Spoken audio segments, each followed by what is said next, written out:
Buenas noches con todos. Mi nombre es Nicole Reina. Actualmente estoy cursando el cuarto semestre en la carrera de Derecho. Este proyecto de vinculación es de la materia de Practicum 1. El tema es garantía de los derechos digitales de los jóvenes en la sociedad de la información.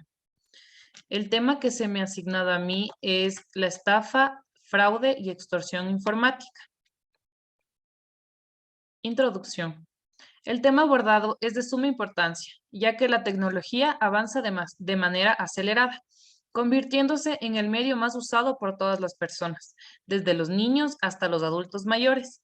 Existen varios usuarios que utilizan diferentes plataformas para poder comunicarse, vender, trabajar, estudiar, entre otros. No obstante, también la tecnología ha sido usada para cometer varios delitos, haciendo mucho daño a la sociedad. Las tecnologías de la información y las comunicaciones están cambiando a la sociedad y al mundo. La delincuencia informática es muy difícil de comprender o conceptualizar plenamente. El delito informático tuvo su origen a finales de los años 90, a medida que el Internet se expandió por todo Norteamérica. Si estos delitos no son debidamente controlados, pueden ocasionar serios problemas en la sociedad, sin que se pueda sancionar a los verdaderos responsables. Este tema reviste de actualidad mundial y en el Ecuador su campo de acción es muy limitado debido a que es desconocido y su incursión en la legislación nacional es muy parca por casi la totalidad de las personas, cometiéndose en este sentido gran cantidad de agravios. Normativa constitucional. En la Constitución de la República del Ecuador, en el capítulo 6, los derechos de libertad, en el artículo 66, numeral 19, establece que el derecho a la protección de datos de carácter personal, que incluye el acceso y la decisión sobre información y datos de este carácter, así como su correspondiente protección. La recolección, archivo, procesamiento, distribución o difusión de estos datos o información requerirán la autorización del titular o el mandato de la ley. Igualmente, en la Constitución del Ecuador, en el artículo 66, numeral 21, establece que el derecho a la inviolabilidad y al secreto de la correspondencia física y virtual, esta no podrá ser retenida, abierta ni examinada, excepto en los casos previstos en la ley, previa intervención judicial y con la obligación de guardar el secreto de los asuntos ajenos al hecho que motive su examen. Este derecho protege cualquier otro tipo o forma de comunicación. Normativa penal. En el Código Orgánico Integral Penal, en el artículo 185, nos habla sobre la extorsión y establece que la persona que, con el propósito de obtener provecho personal o para un tercero, obligue a otro con violencia o intimidación a realizar u omitir un acto o negocio jurídico en perjuicio de su patrimonio o el de un tercero. Será sancionada con una pena privativa de libertad de 3 a 5 años. La sanción será de 5 a 7 años si se verifican alguna de las siguientes circunstancias. 1. Si la víctima es una persona menor a 18 años, mayor a 65 años, mujer embarazada o persona con discapacidad, o una persona que padezca de enfermedades que comprometan su vida. 2. Si se ejecuta con la intervención de una persona con quien la víctima mantenga relación laboral, comercio u otra similar, o con una persona de confianza o pariente dentro del cuarto grado de consanguinidad y segundo de afinidad. 3. Si el constreñimiento se ejecuta con amenaza de muerte, lesión, secuestro o acto del cual pueda derivarse calamidad, infortunio o peligro común. 4. Si se comete total o parcialmente desde un lugar de privación de libertad. 5. Si se comete total o parcialmente desde el extranjero. En el artículo 186 del Código Integral Penal, nos habla sobre la estafa y establece que La persona que, para obtener un beneficio patrimonial para sí misma o para una tercera persona, mediante la simulación de hechos falsos o la deformación u ocultamiento de hechos verdaderos, induzca a error a otra con el fin de que realice un acto que perjudique su patrimonio o el de una tercera persona. Será sancionado con una pena privativa de libertad de 5 a 7 años. La pena máxima se aplicará a la persona que: 1. Defraude mediante el uso de tarjeta de crédito, débito, pago o similares, cuando ella sea alterada, clonada, duplicada, hurtada, robada u obtenida sin legítimo consentimiento de su propietario.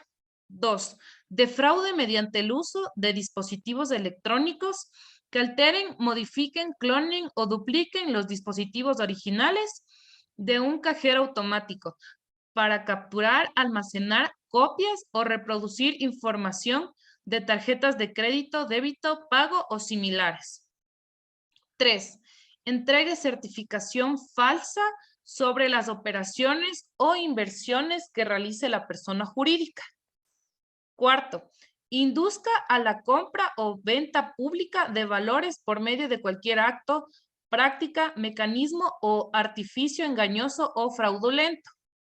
5. Efectúe cotizaciones o transacciones ficticias respecto de cualquier valor. Normativa civil. En el artículo 77 nos dice que el derecho a la educación, los niños, niñas y adolescentes tienen derecho a una educación de calidad. Este derecho demanda de un sistema educativo que, al referirnos de esta norma, en particular, se busca que los jóvenes tengan una calidad de estudio sin miedo a la estafa, el fraude y la extorsión, de tal manera que todo estudiante tenga acceso a la red y tecnología, sin temor a ser víctima de estos delitos. Así que necesitamos brindar más asesoría sobre este tema, para que así los jóvenes tienen que estar siempre atentos ante estas situaciones y así poder denunciarlos. Doctrina. Según Cornell Law School, el fraude cibernético e informático se refiere al fraude realizado a través del uso de una computadora o del Internet. La piratería informática, hacking, es una forma común de fraude. El delincuente usa herramientas tecnológicas sofisticadas para acceder a distancia a una computadora con información confidencial. Otra forma de fraude involucra la intercepción de una transmisión electrónica. Esto puede ocasionar el robo de la contraseña, el número de cuenta de una tarjeta de crédito u otra información confidencial sobre la identidad de una persona. Según el abogado Joel Meléndez Verdesoto, la relevancia de los delitos informáticos o ciberdelitos que hoy en día nos concierne y la serie de riesgos que conlleva navegar en la web mediante la utilización de las tecnologías de la información y comunicación, desde aquí en adelante conocidas como las TIC, herramientas esenciales y de uso frecuente de los ciberdelincuentes para ejecutar sus actos delictivos. Los usuarios frecuentes de estos medios, cada vez que pensamos en los famosos delitos informáticos, se nos viene a la cabeza el fantasma del hacker, como el peligroso delincuente que anda navegando por la red, cometiendo sus infracciones. Para poder prevenir y sancionar este tipo de conductas ilícitas que afectan estos sistemas y los datos informáticos, secretos de comunicaciones, al patrimonio, la fe pública, la libertad sexual, entre otros. Debemos saber que los ciberdelincuentes se escudan en el anonimato para cometer estos actos típicos, antijurídicos y punibles. Para conocer y entender un poco más de este mundo del crimen cibernético, es importante saber de su historia, cómo se ha ido desarrollando y evolucionando hasta la presente fecha. Ley Orgánica de Comunicación. En el artículo 4 nos dice que contenidos personales en Internet Esta ley no regula la información u opinión que de modo personal se emita a través del Internet. Esta disposición no excluye las acciones penales o civiles a las que haya lugar por las infracciones. Ideas claves. Las declaraciones insisten a los gobiernos a eliminar estas leyes anticuadas. Algunas personas dicen que estas leyes deberían ser civiles y no penales. Toda persona debería ser medida por la misma vara, ya que algunos funcionarios abusan de sus cargos para cometer estos actos ilícitos. Debería existir una entidad especializada y encargada de analizar e investigar estos casos específicos para no caer en estos errores. ¿Qué derecho se ve afectado en el delito de extorsión? Bueno, el derecho que se ve afectado es el del patrimonio, ya que así lo establece en el COIP. En la sección 9 que dice, nos habla de los delitos contra el derecho a la propiedad.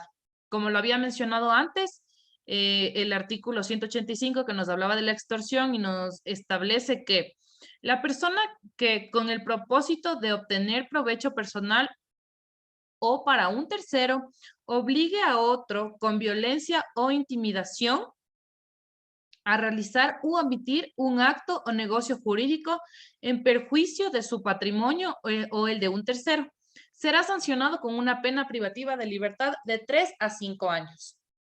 De igual manera, está estipulado en el artículo 186 la estafa. La persona que para obtener un beneficio patrimonial para sí mismo o para una tercera persona mediante la simulación de hechos falsos o la deformación u ocultamiento de hechos verdaderos, induzca a error a otra con el fin de que realice un acto que perjudique su patrimonio o el de un tercero. Será sancionado con una pena privativa de libertad de 5 a 7 años. Porque ello he puesto que el derecho que se ve afectado en el delito de extorsión es el patrimonio, porque si nos ponemos a leer o nos damos cuenta que cualquier manera de estafa, extorsión o fraude, lo que nos estafan o nos dañan es nuestro patrimonio. ¿Qué es nuestro patrimonio? Nuestro dinero o los bienes que tengamos. Bueno, conclusiones. Lamentablemente podemos concluir que ante este delito vemos muchos vacíos legales, ya que la mayor defensa ante este es la interpretación legal de ciertos artículos que en sí ayudan a respaldar un poco la defensa, pero no más allá de un caso específico. También se recomienda que a nuestros familiares y amigos les brindemos una asesoría sobre este tema para que de una u otra manera puedan prevenir cualquier tipo de acoso hacia nuestros familiares y de esta manera cuidar nuestro entorno.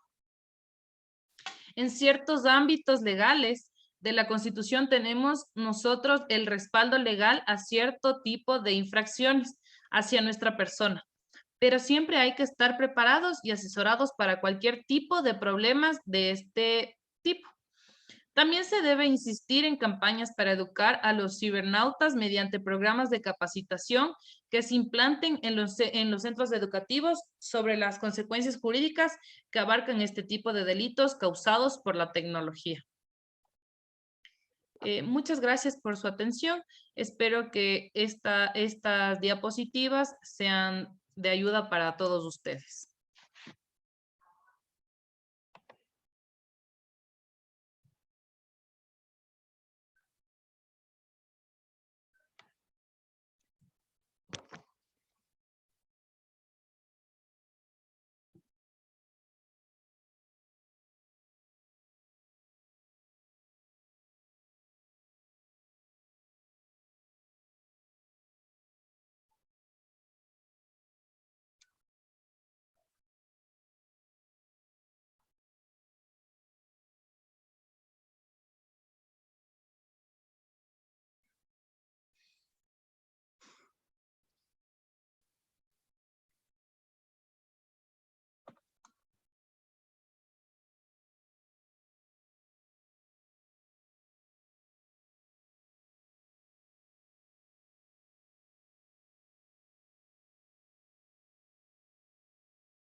para todos. Bien, espero